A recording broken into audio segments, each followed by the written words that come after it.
Hey everyone, welcome back to Read Aloud with Mr. Fischer. Today we'll be reading Squeak the Lion.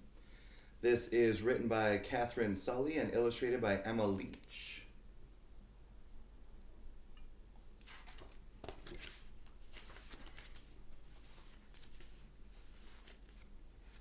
Little Squeak was the youngest lion cub in the pride. All of the other lions loved Squeak. "He's so cute and cuddly," they said. "Isn't he funny?" they said. But Squeak didn't want to be cute or funny. Squeak wanted to be just like his older brothers Bruno and Leo. Bruno was brave and strong, and Leo was clever and cunning.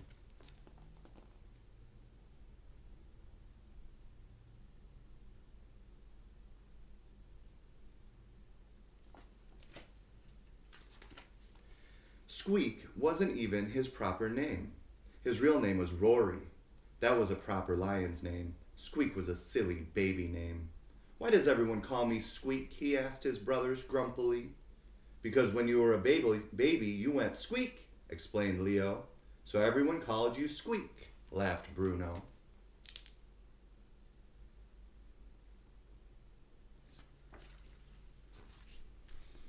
One day, Bruno and Leo were going hunting. "Wait for me," called Squeak, trotting after them. Squeak hurried to catch up, but soon his little legs were feeling tired.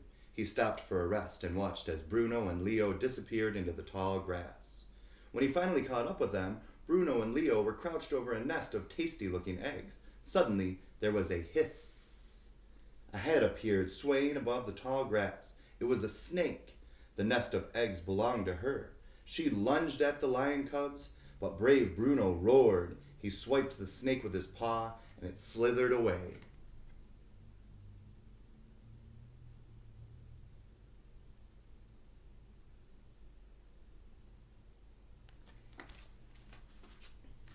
"Wow, Bruno, that was brave," said Leo as the lion cubs made their way home. "Did you see how Bruno swiped that sneaky snake?" said Squeak.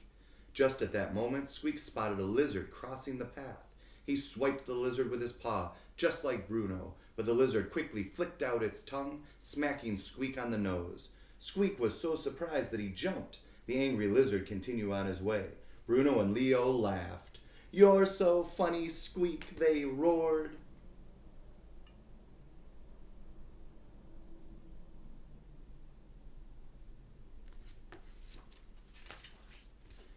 The next day, Bruno and Leo went hunting again. "Wait for me," called Squeak as he followed his brothers down to the watering hole. It was very muddy along the bank, and Squeak's paws kept sinking into the mud. It slowed him down. "Now I'll never catch up," he sighed as he watched his brothers walking ahead.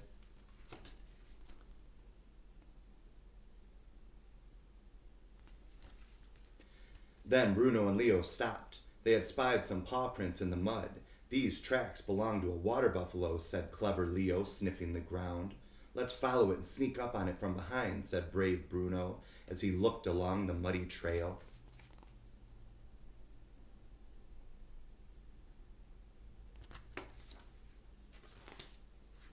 By the time Squeak reached the water, there were lots of paw prints in the mud, and his brothers were nowhere to be seen.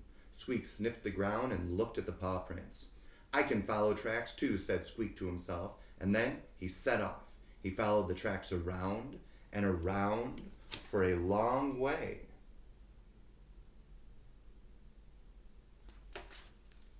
Until Squeak could hear his brothers laughing. He looked up, then looked around at the tracks. Squeak had followed his own tracks in a big circle. "You're so funny, Squeak," laughed Bruno and Leo.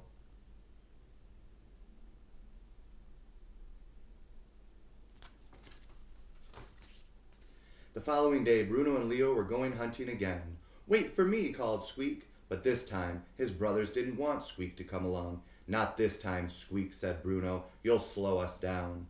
"Or get into trouble," said Leo. But Squeak wasn't going to miss a hunting trip. He followed his brothers a little way behind.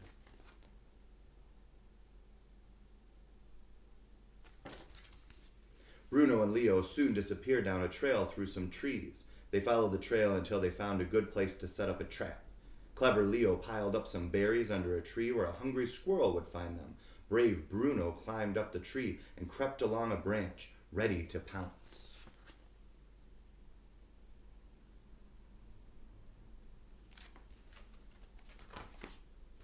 Very soon a squirrel hopped toward the berries. The trap had worked. Bruno crept further along the branch, ready to pounce, but suddenly there was a crack.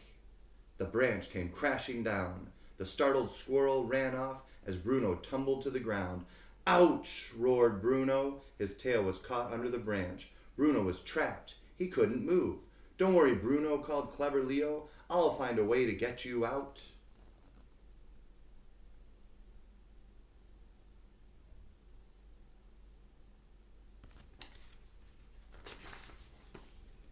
Squeak had just caught up with his brothers and was watching from behind a tree. Oh, my tail, Bruno moaned. Hurry up and help me out. Now, thought Leo, all I need is a vine and a heavy rock to lift the branch. But Leo didn't finish because a loud harumph interrupted him. It was the sound of an elephant. Oh no, groaned Bruno. We're on an elephant trail. All the elephants are heading this way, gasped Leo.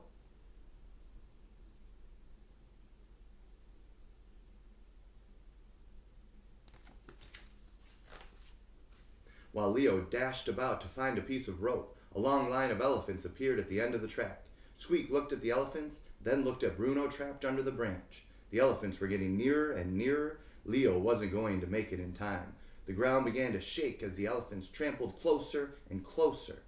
There's no time to lose, thought Squeak. He saw a gap below the branch that was just big enough for him to squeeze under. He dashed out from his hiding place into the gap, and with more of a roar than a squeak, he heaved the branch with all his might.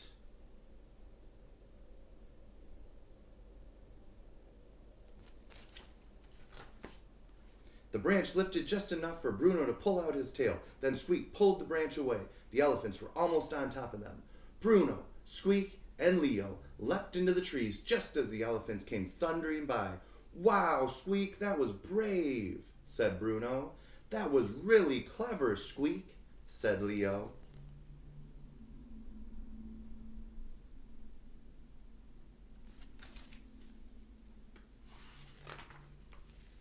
The three brothers climbed down from the tree. Did you see the way Squeak came to the rescue, said Bruno. Wait until we tell everyone how brave and clever Squeak was, said Leo. Squeak felt very proud. Maybe we should call you Rory from now on, said his brothers. Squeak smiled, but somehow he didn't mind being called Squeak anymore.